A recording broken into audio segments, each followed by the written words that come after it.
Tapi kalau mau bayarnya kurang, kenapa diam-diam? Maar als je stiekem weet dat je te weinig betaald hebt, dan ga je heel terug. Ada di gereja, haleluya, haleluya. Maka itu Kristen kita itu dilihat waktu di luar gereja. Daarom, onze christen zijn is beoordeeld buiten de kerk. Di gereja nggak dihitung. Het telt niet wat hier gebeurt. Karena di gereja kita bisa jadi malaikat semua. Want in de kerk kunnen we allemaal engelen worden. Begitu keluar jadi maling semua. En buiten worden wij dieven. Setiap hari hidup kita bagaimana? Elke dag, hoe leven we onze dagen? Maaf kalau saya katakan Het ini. spijt me dat ik dit moet zeggen. Ngerti nggak? Saya pakai istilah ini kepada saudara. Ik hoop dat u dit begrijpt. Tidak semua orang mandi itu mandi. Het is niet allemaal die een douche neemt aan het douchen neemt. Tidak semua orang berak itu berak. Niet iedereen die ging poepen, echt poepen. Tidak semua orang makan itu makan. Niet iedereen die ging eten, ging waren eten. Ngerti nggak maksud Begrijp ini? je wat ik bedoel? Loh, masih bingung. Misschien breng ik u in verwarring. Loh, ngerti nggak saya tanya ini kepada saudara? Tidak semua orang mandi itu mandi. Niet iedereen die ging douchen, gaat douchen. Tidak semua orang berak itu berak. Niet iedereen die zogenaamd ging poepen, ging.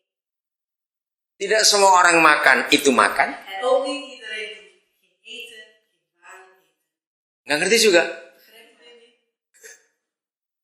Saya tanya ngerti tidak? Saya ini tanya kok. Dit is een serieuze vraag. Begrijpt u dit? Of begrijpt u dit niet?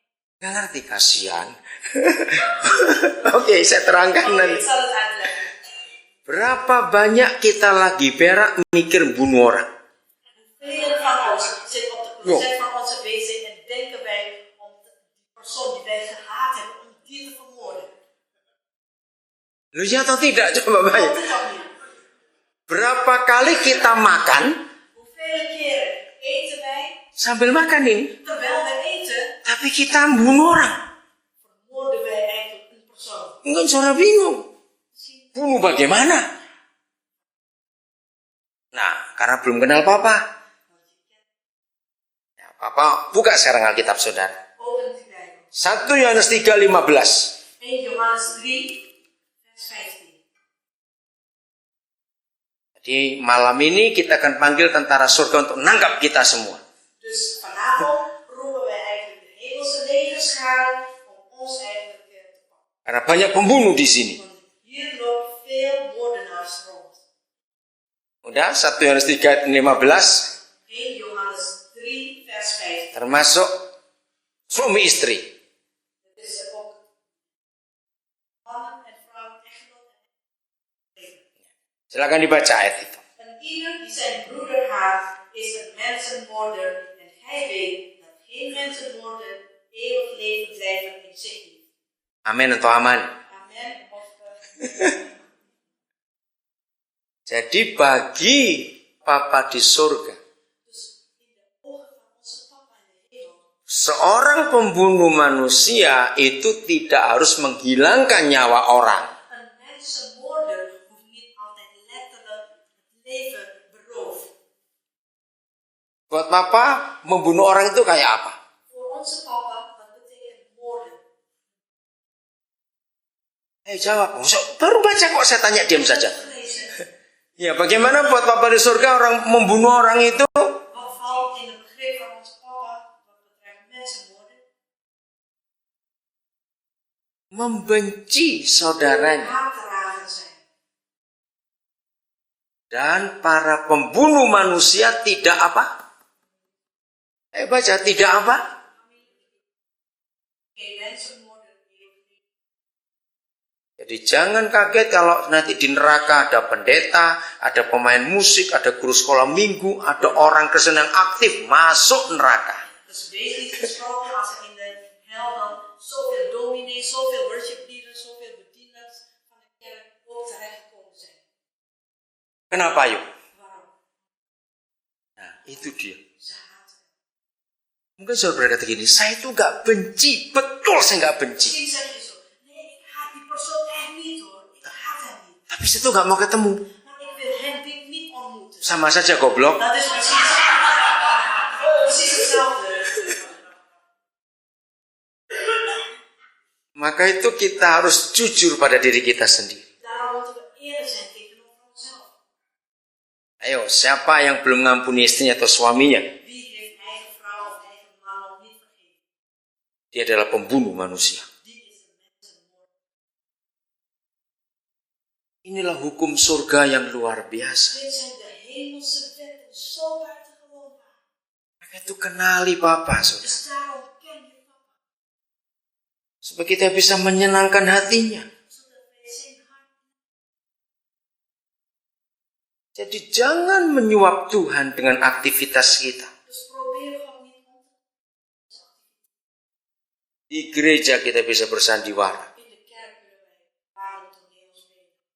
Maka itu yang lagi sekali yang mandi belum tentu mandi.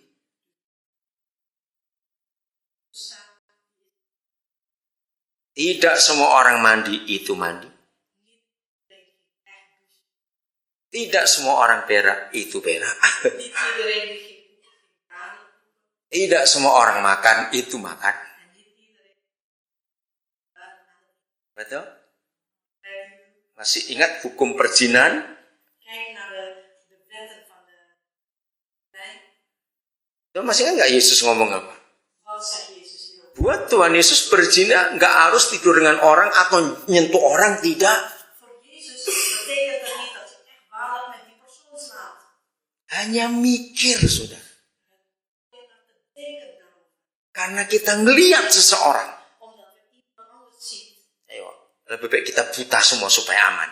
Het is beter dat wij allemaal blind zijn dan zijn veilig. Nah, betul tidak? Karena mata ini kurang ajar, betul. We hebben echt hele brutale ogen. Maka itu kenali hukum yang luar biasa itu. Werkelijk buitengewone wetten. Hebat bukan hukum Bapa itu. Het is buitengewoon. Maka itu Kristen kita bukan di gereja. Dus onze christen zijn. Tidak semua orang tidur itu tidur. Niet iedereen die ging slapen, ging echt alleen slapen. Nah, betul tidak? Klopt het toch niet? Oh, macam-macam lagi sudah. Dat betekent ze over alles. Nggak semua orang shopping itu shopping. Niet iedereen die ging boodschappen doen. Setiap hari kita harus periksa hati kita, mata kita, pikiran kita, mulut kita, telinga. Oh, semua kita harus periksa. Elke dag moeten wij eigenlijk onze gedachten, onze ogen, onze oren eigenlijk toetsen. Karena Tuhan ingin kita hidup benar di hadapan Dia. Onze Heer wil. Maka itu hiduplah dengan hati yang sukacita. Daarom leven met een vreugdevolle hart. Nggak usah ngurusin orang. Je hoeft niet met andermans zaken. Sombong sekali kita suka ngurus orang. Vaak zijn we zo hooghartig en willen we bemoeien in allemaal zaken. Terserah dia mau jalan miring-miring, jalan guling-guling, urusan dia. Gaat dan toch niet om ons hoe hij gaat wandelen en lopen. Capek kita ngurusin orang terus. Zo bemoeien we dan. Ayo kita urus diri kita sendiri. We kunnen beter over onszelf waken. Supaya kita benar di hadapan Dia. Dat we oprecht lopen. Amin. Ayat terakhir. Laatste vers. Matius 5 ayat 48. Mattheus 5 vers 8. Inilah satu-satunya ayat yang saya paling takut di seluruh Alkitab. Dit is het enige vers waar ik zo bang van ben. Karena ngeri sekali ayat ini. Zo verschrikkelijk eng. Kalau saudara belum beriman, nggak usah baca ini daripada berdosa. Als je nog niet in geloof bent, lees dit niet. Want anders val je in de zonde. Karena begitu saudara tahu, saudara baca dan melakukan, lebih dosa lagi. Want zodra je het gelezen hebt, je weet het, maar je doet het niet, dan val je in de zonde. Ayo mikir dulu, baca atau tidak ya. Kies maar. Je mag lezen, je mag ook niet. Oke, silakan baca. 48. Mattheus 5 vers 48. Gij dan zult volmaakt zijn, gelijk de hemelse Vader volmaakt is. Diam semua, nggak amin. Waarom zegt u geen amen? Ini yang Tuhan minta, saudara. Dit is wat onze Vader. Haruslah kamu sempurna seperti Bapamu yang di surga sempurna. Hij zal volmaakt zijn, gelijk de hemelse Vader volmaakt volmaakt is.